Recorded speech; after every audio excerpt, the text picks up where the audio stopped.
What's up, everyone? Here's my NFL Week 9 DraftKings picks. This time we're going to be talking about some sleeper/value plays. If you haven't seen my main picks video, you can find a link down in the description and in the top right now.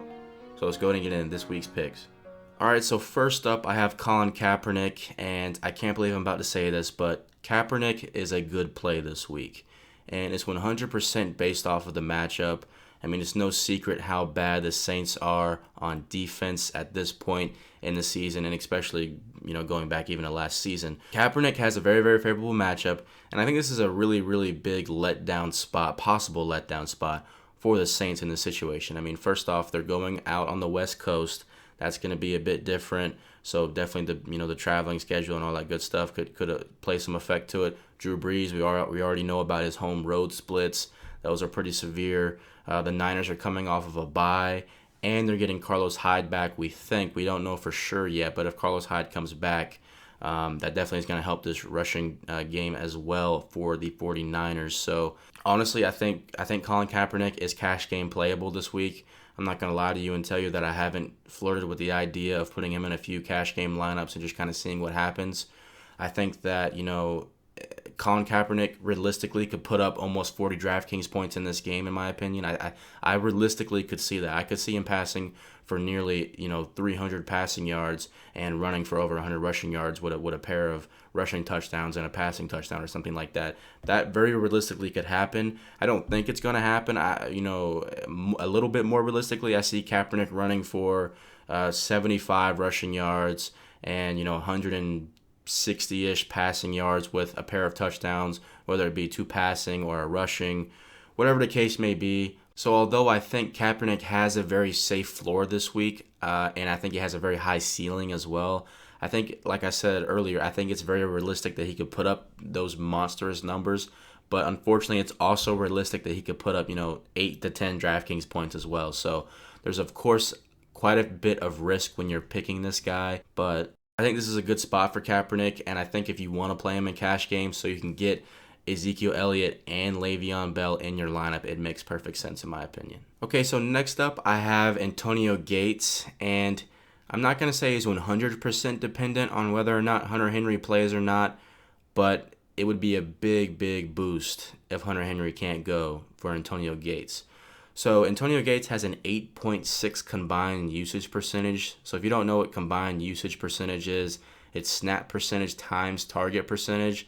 It's a really, really useful stat to see who's on the field a lot and then getting targeted a lot when they're on the field. And Gates and Henry have almost identical usage numbers right now.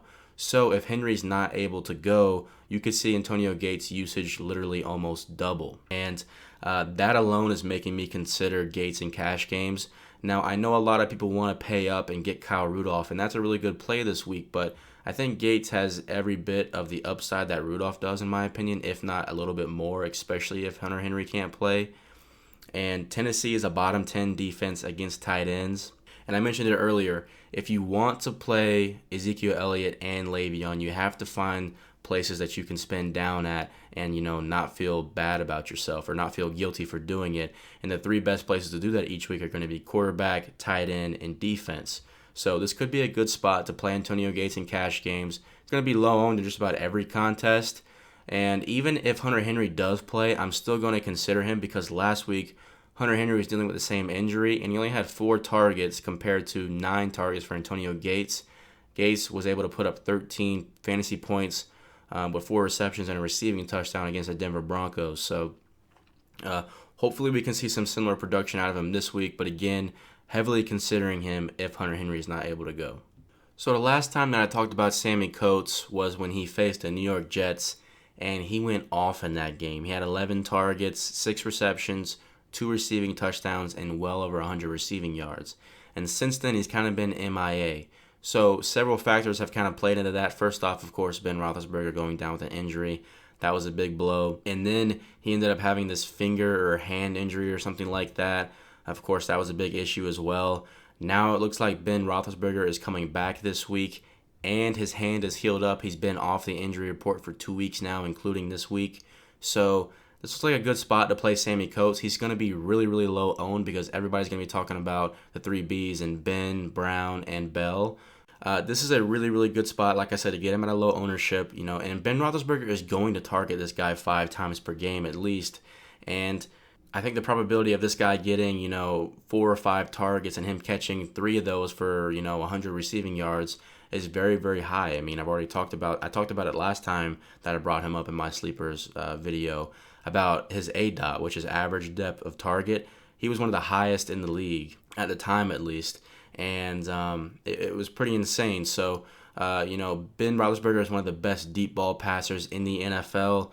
Baltimore has allowed the most receiving touchdowns in the NFL at 13, tied with the 49ers for the most. So, again, this is a really, really good spot for Coates, and he's a really, really good tournament option in my opinion. All right, so I'm going to finish up here with 3 different running backs, and first up we have Charcandrick West. I'm not going to spend a ton of time on this. I mean, this is a very, very obvious plug-and-play situation for West. Looks like Spencer Ware is not going to play. He did not practice again today. That broke just minutes ago as I'm recording this. So I would be absolutely shocked if Spencer Ware plays at this point. He didn't practice all week. He has yet to clear protocol, and usually a part of the protocol is to actually practice. So, I mean, unless he can somehow get on the field tomorrow, some teams don't even practice on Saturday, so usually they just look at film. So we'll have to see what happens. But I'm not expecting him to play. Put Charcandrick West in the flex position or your RB2 spot, however you're going to build your lineups, and just kind of, move on about your way when you're building your lineups because he's a very, very good play. So since returning from his hamstring injury a couple weeks ago, Jonathan Stewart has looked like a completely different player. And as a Panthers fan, I'm 100% biased. I'm not going to pretend that I'm not. But he is looking great right now. And it's not the most favorable matchup at all going up against the Los Angeles Rams on the road. That said, if he can keep this pace up, I don't see why you shouldn't play him, especially at this price point. In fact, he may even be kind of interesting to play with Cam Newton. I heard some guys talking about it earlier this week. It would be interesting to do that because you would basically be putting all your eggs in one basket and saying, I want all of the touchdowns. I guess there's some slight chance that, like a Fozzie Whitaker or a Mike Tolbert could do it. But, ever since Stewart has come back, there's no reason to give anybody else the ball because he has been running like a grown man. I mean, just running right through people. He has no fear. He is not in any pain whatsoever right now. And I mean, Stewart is prone to injury, so it could change at any moment. But I think Stewart is a really, really good play. I mean, he has 4 touchdowns in the 2 games since he's been back. So, since he's getting these rushing touchdowns, I mean, Cam Newton last week was running the ball quite a bit, but usually Jonathan Stewart loses a lot of his value because Cam Newton steals his touchdowns, usually around the goal line and red zone and whatnot. So now that Jonathan Stewart is proving that he can be effective, the Panthers may look away from running Cam, maybe not entirely, of course, but at least a little bit in these situations because there's just no need to run Cam if you don't need to be effective. And Jonathan Stewart is being very, very effective at this point in time on the ground, especially in a goal line situation. All right, so last but not least, I have Melvin Gordon.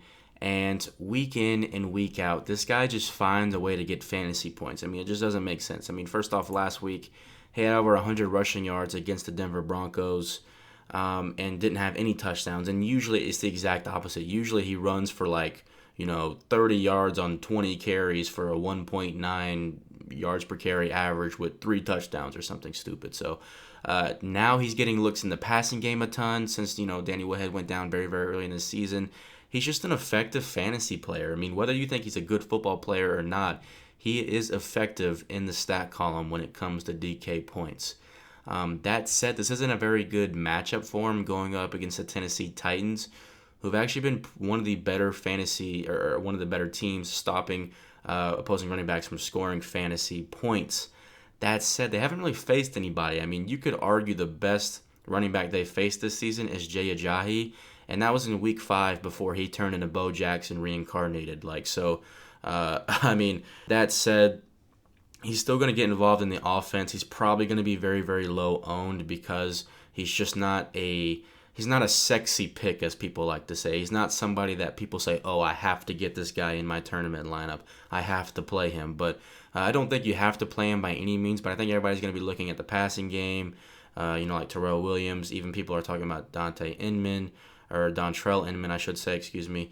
And then, Travis Benjamin. I already talked about Antonio Gates. So there's quite a few Chargers in play this week, but I think Melvin Gordon is definitely a very, very interesting and playable option in tournaments this week. All right, so that's going to do it for this week's picks. I want to say thank you for tuning in. Please leave a like if you enjoyed. Be sure to subscribe. I post NFL videos every single week.